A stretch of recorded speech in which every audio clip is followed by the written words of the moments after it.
ಬಹಳ ಸಂತೋಷ ಕೊಡುವಂತ ವಿಷಯ. ಮತ್ತೆ ಇನ್ನೊಂದು ಕಡೆಯಿಂದ ನಮ್ಮ ಶಾಲೆಯ ಆವರಣವನ್ನ ಪ್ರವೇಶಿಸುವಾಗಲೇ ಬುದ್ಧನ ಒಂದು ನಗು ನಮ್ಮೆಲ್ಲರನ್ನ ಮುಗ್ಧವಾಗುವಂತೆ ವಿ.ಕೆ. ವಿಟ್ಲರ್ ಅವರು ಮಾಡಿದ್ದಾರೆ. ಇದಕ್ಕಿಂತ ಮೊದಲು ಅವರು ಮಾಡಿದಂತ ಕಲಾಕೃತಿಗಳನ್ನ ಮೀರಿಸುವಂತ ಒಂದು ಅದ್ಭುತವಾದ ಕಲಾಕೃತಿಯನ್ನ ಸೃಷ್ಟಿಸಿ ಎಲ್ಲರಲ್ಲಿ ಒಂದು ನಗುವಿನ ಮತ್ತು ಶಾಂತಿಯ ಸಂಕೇತವನ್ನ ಸೂಚಿಸುವಂತ ಕೆಲಸವನ್ನ ವಿ.ಕೆ. ಮಾಡಿದ್ದಾರೆ. ಅವರ ಕಾರ್ಯವನ್ನು ನಾವು ಎಷ್ಟೇ ಹೊಗಳಿದ್ರು ಅಥವಾ ಅದರ ಬಗ್ಗೆ ಎಷ್ಟೇ ಮಾತಾಡಿದ್ರು ಕಡಿಮೆ ಆಗ್ತದೆ.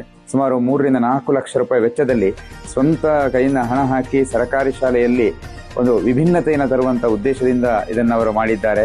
ಖಂಡಿತ ಅವರ ಈ ಶ್ರಮ ನಮ್ಮ ಶಾಲೆಯ ಕೀರ್ತಿಯನ್ನು ಹೆಚ್ಚಿಸಲಿಕ್ಕೆ ಖಂಡಿತ ಕಾರಣ ಆಗ್ತದೆ.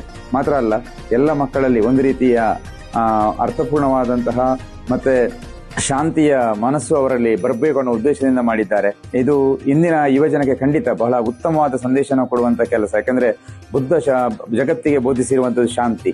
ಆ ಶಾಂತಿ ಇದ್ರೆ ಖಂಡಿತ ಅಲ್ಲಿ ವಿದ್ಯೆಯೂ ಇದೆ, ಜೊತೆಗೆ ಅಭಿವೃದ್ಧಿಯೂ ಇದೆ ಅಂತ ಹೇಳ್ತಾ ನನ್ನ ಮಾತನ್ನು. ಆಕರ್ಷಣೆ ಅಂದ್ರೆ ಬಂದವರೆಲ್ಲ ಈ ಕಲಾಕೃತಿಗಳನ್ನು ನೋಡಿ ಫೋಟೋ ತೆಗೆಸಿಕೊಳ್ತಾರೆ, ನಮ್ಮ ಇಲಾಖೆ ಅಧಿಕಾರಿಗಳಾಗ್ಲಿ ಅಥವಾ ಹೀಗೆ ವಿಸಿಟ್ ಕೊಟ್ಟವರಾಗ್ಲಿ. ಮತ್ತೆ ಮಕ್ಕಳಿಗೂ ಕೂಡ ಅದು ತುಂಬಾ ಖುಷಿ ಕೊಡ್ತಾ ಇದೆ. ಅದು ಕೂಡ ಒಂದು ಕಾರಣ ನಮ್ಮ ಸಂಸ್ಥೆಯ ಸ್ಟ್ರೆಂತ್ ಜಾಸ್ತಿ ಆಗ್ಲಿಕ್ಕೆ. ಮತ್ತೆ ಮಕ್ಕಳ ಕೈಗೂ ಅವರು ಪೇಂಟಿಂಗ್ ಮಾಡಿಸ್ತಾರೆ, ಮಕ್ಕಳ ಕೈಯಲ್ಲೂ ಸಹ. ಅದು ಕೂಡ ಮಕ್ಕಳಿಗೆ ಬಹುಶಃ ನೆಕ್ಸ್ಟ್ ಮುಂದಕ್ಕೆ ಉಪಯೋಗ ಆಗ್ತದೆ. 2011ರಲ್ಲಿ ನಮ್ಮ ಶಾಲೆಯ ಒಟ್ಟು ಸ್ಟ್ರೆಂತ್ 144 ಇತ್ತು. ಆದರೆ ಆ ಬಳಿಕ ಶಾಲಾ ಪರಿಸರ ಉತ್ತಮಗೊಂಡಿತು. ಶಾಲಾ ಪರಿಸರ ಉತ್ತಮಗೊಂಡ ಹಾಗೆ ಫಲಿತಾಂಶ ಕೂಡ ಉತ್ತಮಗೊಳ್ಳುತ್ತಾ ಹೋಯಿತು. ಸತತವಾಗಿ ನಾವು 8 ಸಲ 100% ಫಲಿತಾಂಶವನ್ನ ಗಳಿಸಿದ್ವಿ.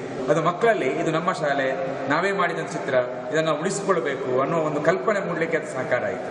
ಗಿಡಗಳು, ಗಾರ್ಡನ್, ಮತ್ತೆ ಅಲ್ಲಿ ಓದುದು, ಆನೆ, ಇದೆಲ್ಲ ಇದೆ. ನನಗೆ ಇದನ್ನ ನೋಡಿದಾಗ ನನಗೆ ಆರ್ಟಿಸ್ಟ್ ಆಗ್ಬೇಕಂತ ಒಂದು ಬಂತು. ಅವ್ರು ಹುರುಪು ತುಂಬ್ತಾರೆ, ಈ ಥರ ಮಾಡಿ ಚೆನ್ನಾಗಾಗುತ್ತೆ, ಹೀಗೆಲ್ಲ ಮಾಡಿದ್ರೆ ಚೆಂದ ಆಗುತ್ತೆ, ಈ ಥರ ಕಲರ್ ಕೊಡಿ. ಮತ್ತೆ ಶಾಲೆಗೆ ಬಂದ ಮೇಲೆ ನಾವು ವಿ.ಕೆ. ವಿಟ್ಲ ಸರ್ ಅವರ ಕಲಾಕೃತಿ ಎಲ್ಲ ನೋಡಿದ್ವಿ.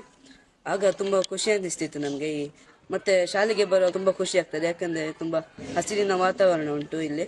ಮತ್ತೆ ಸರ್ ಮಾಡಿದ ಕಲಾಕೃತಿಗಳುಂಟು. ತಂದೆ ತಾಯಿಗಳಿಗೆ ಸಹ ತುಂಬಾ ಖುಷಿ ಆಗ್ತದೆ ಈ ಶಾಲೆಗೆ ಸೇರಿಸಿರೋದ್ರಿಂದ. ನಮಗೆಲ್ಲ ಡ್ರಾಯಿಂಗ್ ಎಕ್ಸಾಮ್ ಅನ್ನು ಕಟ್ಟಿಸಿ ಕೂಡ ಒಳ್ಳೆ ಅಂಕಗಳಿಂದ ನಾವು ಪಾಸ್ ಆಗಿದ್ದೇವೆ ಅದರಲ್ಲಿ. ಇವರು ವಿ.ಕೆ. ಸರ್ ನಮಗೆ ವರ್ಷ ಡ್ರಾಯಿಂಗ್ ಎಕ್ಸಾಮ್ ಅಂತ ಮಾಡಿ ಅದರಲ್ಲಿ ನಮಗೆ ಡ್ರಾಯಿಂಗ್ ಅಲ್ಲಿ ಇಂಟ್ರೆಸ್ಟ್ ಬರಲಿ ಅಂತ ಚಿತ್ರ ಎಲ್ಲ ಕಲಿಸ್ತಾರೆ. ಅದನ್ನು ಪಾಸ್ ಆದವರಿಗೆ ಮತ್ತೆ ಇಲ್ಲಿ ಪ್ರಶಸ್ತಿ ಆ ಥರ ಎಲ್ಲ ನೀಡಿ ಪ್ರೋತ್ಸಾಹಿಸ್ತಾರೆ.